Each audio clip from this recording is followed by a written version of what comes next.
Hi, this is Ben Hoban, and welcome to the first edition of the Investing Workout. Today is Tuesday, September 13th, 2011, and today I'm going to look at a little bit of a longer-term investment, a longer-term strategy. One of my favorite stocks out there is Chesapeake Energy, symbol CHK. I really like Chesapeake Energy because I believe the United States has to reduce their dependency on foreign oil. A lot of our trade deficit goes to the Middle East, to people who do not like us, and if we could narrow our trade deficit, a lot of that money and jobs would stay here in the United States. It's pretty obvious that we need alternative sources of energy. There's several options out there.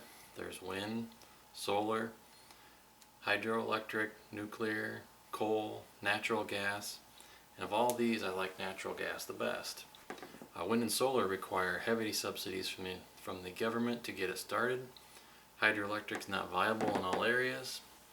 Nuclear right now is kind of taboo due to the Japanese earthquake and what happened with the nuclear reactor over there. Coal is very useful, but one of the biggest things we need to do is to get our cars off of oil and our big trucks, and natural gas is just the way to do that.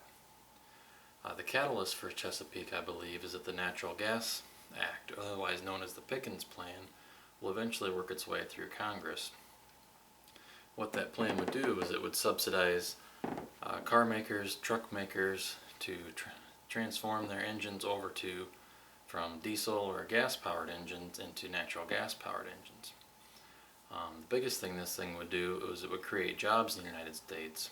At a time with 10% unemployment, I think this has a reasonable chance of getting through Congress at some point.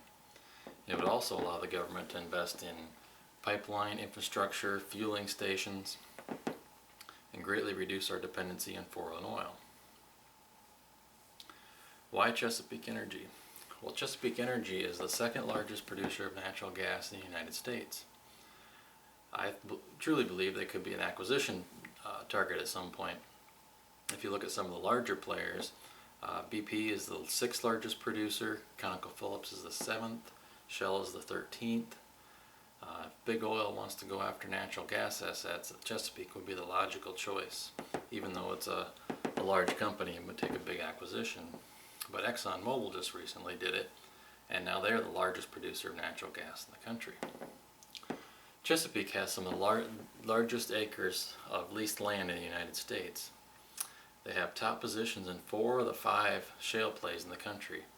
They're number 1 in the Marcellus Shale, number 1 in the Haynesville Shale, number 1 in the Bossier Shale, number 2 in the Barrett Shale, and they recently monetized their Fayetteville Shale by selling it.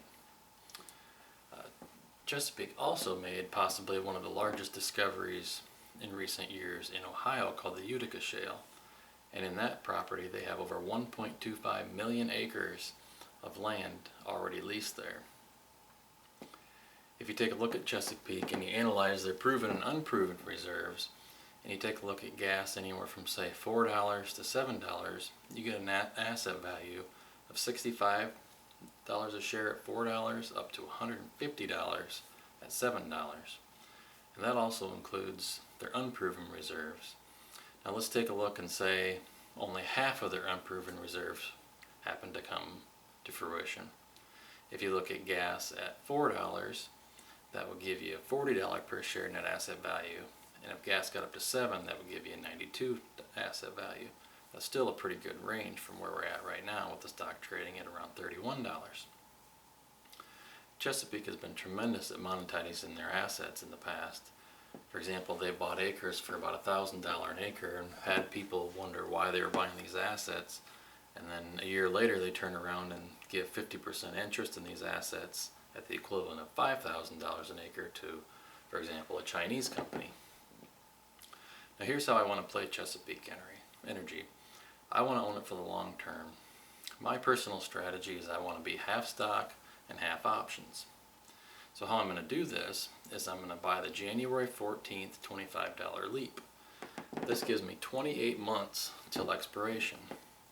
The cost of this leap is $10.30. That was the mark on this when I checked the prices after the close. These options were just listed a couple of days, so there's not a lot of volume in them. The reason I'm going in the money is because I want to sell current month calls against it. And if I go out of the money on the leaps, it'll be a lot harder to do and I'll be paying a lot of premium.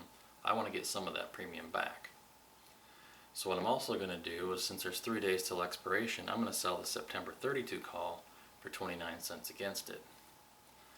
And since I'm willing to own the stock and I want to own the stock, I am also going to sell some puts against it.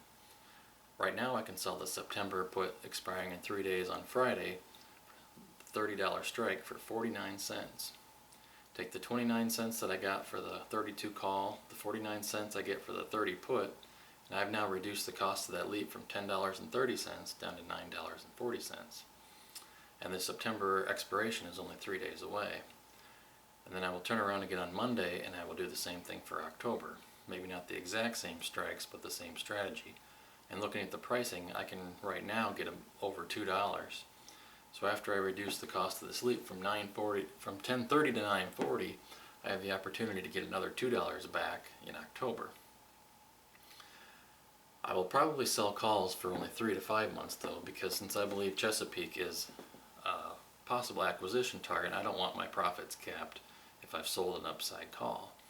So I'll probably try to get myself anywhere from $1.50 to $2 over the next 2 or 3, 4 or 5 months to try to get as close to zero as I can on the cost of that leap. If it looks like the stock is rising and I don't want to cap it with a call, I will just continue to sell puts to help reduce the price. If the price goes down and I get put the stock, that's fine, because as I said, I want half of my holdings in Chesapeake to be in stock. The other half I want in options to give me a little bit more juice. I will continue to update this trade in future editions. I thank you for watching, and I will see you next time.